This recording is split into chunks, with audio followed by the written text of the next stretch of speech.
stew on. Yum, yum, yum, yum.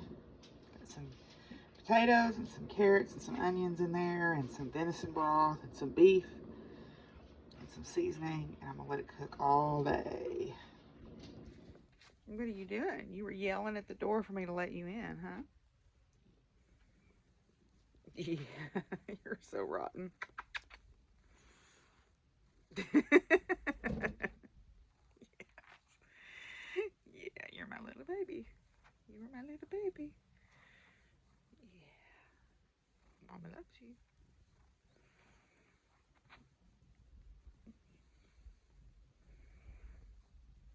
Can I put you down now so I can get back to work? Oh, okay. Well, I am in the corner where my bookcase was, and I've been going through my bookshelves. I have a lot of crafting books. A lot. I'll just turn around here where you can see. Most of those crafting books. Some are not. Some are about nature and witchy stuff and all that. But the top two shelves, and it's an L-shaped bookcase, so the top two shelves are crammed full of crafting books. Plus, I have a couple of boxes of books that I need to find a place for. So the plan is the Stuffy collection is going to get a pet net, and I'm going to use the top of the bookcase and the top of this chest of drawers to store some more books. But I wanted to show you something that I found. So this is the, what is it? September 1996 edition of Flower and Garden Crafts Edition. And this was, if you had a subscription to the Work Basket, it rolled over into this apparently. But the thing I want you to notice is that right there. It's my barn quilt. And in this magazine are the pattern pieces that I cut out and the moon and the sun and all of that. So I found it. It was in the 1996 edition, September 1996 edition of Flower and Garden Crafts Edition. So now we know the mystery has been solved. Okay, I wanted to show you a couple of other things too. Goes here. I'm still working on putting like with like, paper crafts, holiday stuff, everything. We're getting there. I also found this. I got this off of eBay. I had one of these when I was growing up. It is a book about horses, and what it did was every page had some information, like a story, and you put a stamp. And this one still has all of the stamps intact. So this is where I first saw the Lipizzaners doing dressage and got really excited about that, because there's the Lipizzaner and he is doing levade, where he rears up to protect his rider from an attack. I think there was another one in here too, if I remember. I think Capriole is in here also. Let's see if I can find it.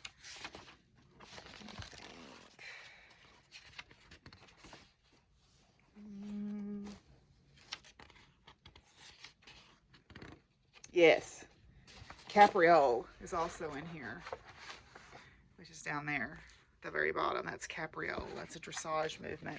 That movement was intended to, like if someone was coming up behind you in the battlefield, the horse would kick out and kick them. It also has Pegasus.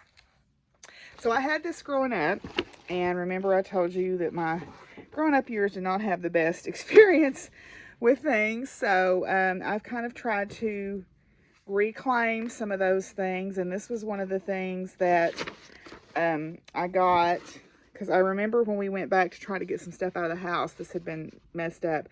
These illustrations were by Sam Savitt, who was a very well-known illustrator. He did a lot of the Billy and Blaze books, if you read the Billy and Blaze books. But this is by the Little Golden Book Press. Copyright 1979 was the 17th printing, so this had been around a while, but I got this off eBay, so reclaim a little bit of childhood memory there. I also found my cutting and measuring stuff for the pattern system that I took the class in, and I found all the books, so I'm going to start trying to be better about drafting my own patterns. Then, the last thing I want to show you is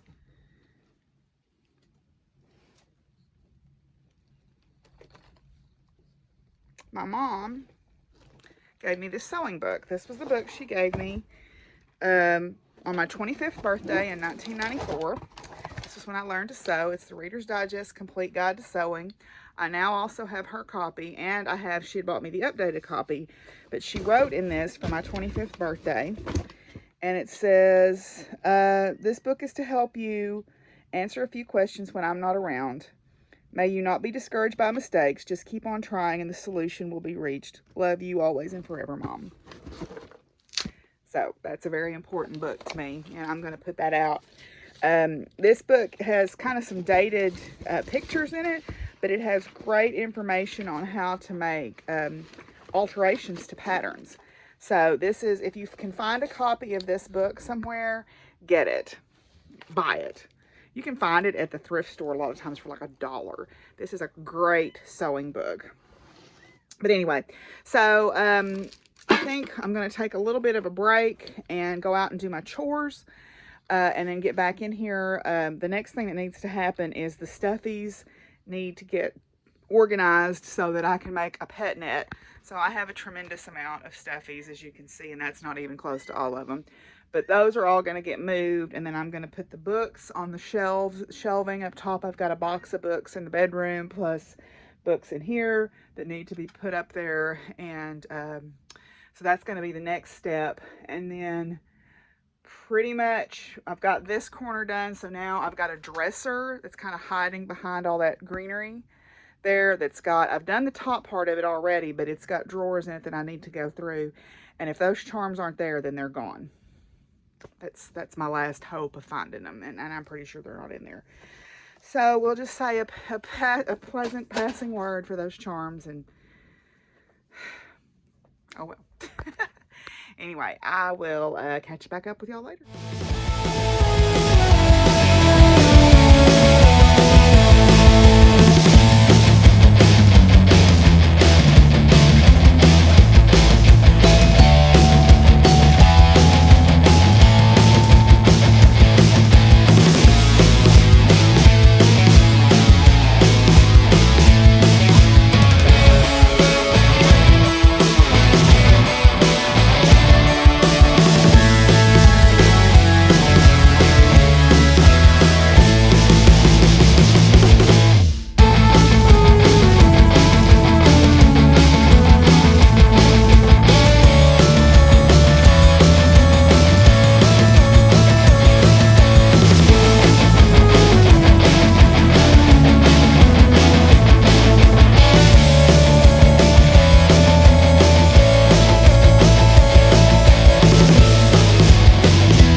I've got the tree set up, and I went ahead and put my string of lights on it.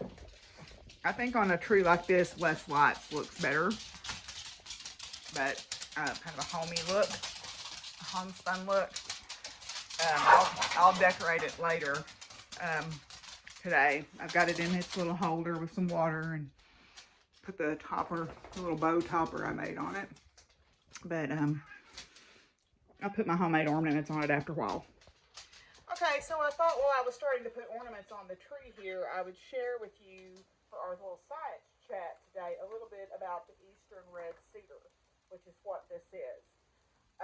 Eastern Red Cedar, or Juniperus virginiana, which is the variety that grows here, is a very prolific, common tree in most of the eastern United States, east of western Oklahoma and beyond, and pretty much all throughout the United States, north to south. It is a member of the juniper family. It is what's sometimes referred to as a pioneer tree, because when an area is cleared, this is one of the first trees that will come back, because it is spread prolifically by birds and other wildlife. But birds especially love the juniper berries. The female trees get these really pretty blue berries on them, and wildlife love those. The male trees have a ridiculous amount of pollen, frankly. a ridiculous amount of pollen. Because I literally was putting hay out last year in the early spring, and I thought something was on fire in my pasture. No, it was a cedar tree releasing pollen.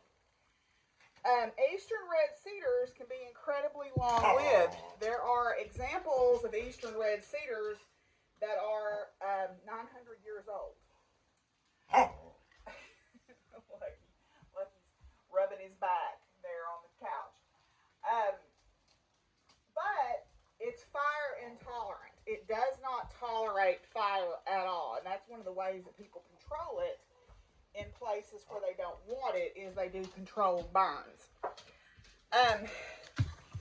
It's a very durable wood. It's aromatic, which if you've ever been around a cedar tree, you know. Cedar shavings are used for pest control, bedding, and like stalls and stuff. Cedar closets are used to store things that you don't want moths to get into. So it's a very aromatic wood. You can use it for cedar oil. It also can be used for cedar incense, although the incense cedar now has kind of taken over that aspect of it. It can be bought commercially. You can buy cedars, although around here people would just laugh at you because they grow literally everywhere. My fence rows are covered with them because that's where the birds sit and they poop out the seeds, and then the cedars will grow where they poop the seeds out. But it's a very durable wood, so it makes great fence posts. Or it makes great lumber. A lot of my stretch posts on my fence are cedar posts that we've cut off the place. Like I said, they're one of the first trees that grow back in an area that's been cleared. So very often they will take over a pasture if you don't have something to control them. Cattle and horses won't eat them. Goats will eat them, but cattle and horses will not generally eat them. So if you want to get rid of them, you have to cut them or you have to do a controlled burn on your pasture. But yeah, the eastern red cedar, very prolific plant that is very common, and that's what my solstice tree here is. It is an eastern red cedar. Okay, let's open our stitchy box real quick, and then I'll show you my tree that I've got decorated.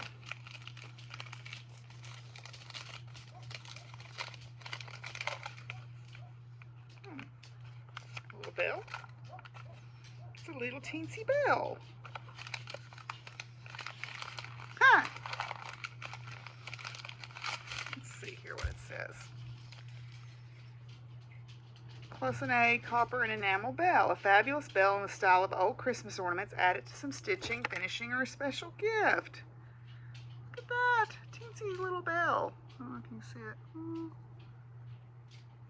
That's not going to focus. It's so sweet. Tiny little thing. How sweet is that? Okay, well, let me show you my Christmas tree. Okay, so here's my tree. It's got lots of handmade, beautiful things on it from friends and from some that I've made.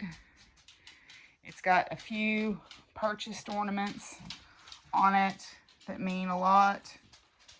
But it's also got, I bought Laura Tempest Zakharoff's ornaments for the spirits of Yule. So there's Mary Lloyd. And there's the Yule Queen. And let's see, the Yule King, the Holly King is down here. We've got the Swedish Yule Goddess. We've got La Befana over here. And we've got the Yule Buck. No Krampus. Sorry, we need to get us a Krampus, I guess, next. So the sun is set on the longest night. So remember my reading that I like to say. A fire is burning, the long night draws near. All who need comfort are welcomed by here. We dance 'neath the stars and toast the past year, for the spirit of solstice is still living here. We'll count all our blessings while the mother lays down with snow as her blanket covering the ground. Thanks to the mother for the life that she brings. She'll awaken to warm us again in the spring. The poor and the hungry, the sick and the lost, these are our children, no matter the cost. Come by the fire, the harvest to share, for the spirit of solstice is still living here. The fire is burning, the long night draws near. All who need comfort are welcomed by here. We'll dance 'neath the stars and toast the past year, for the spirit of solstice is still living here. Blessed Yule, y'all. The sun will rise again.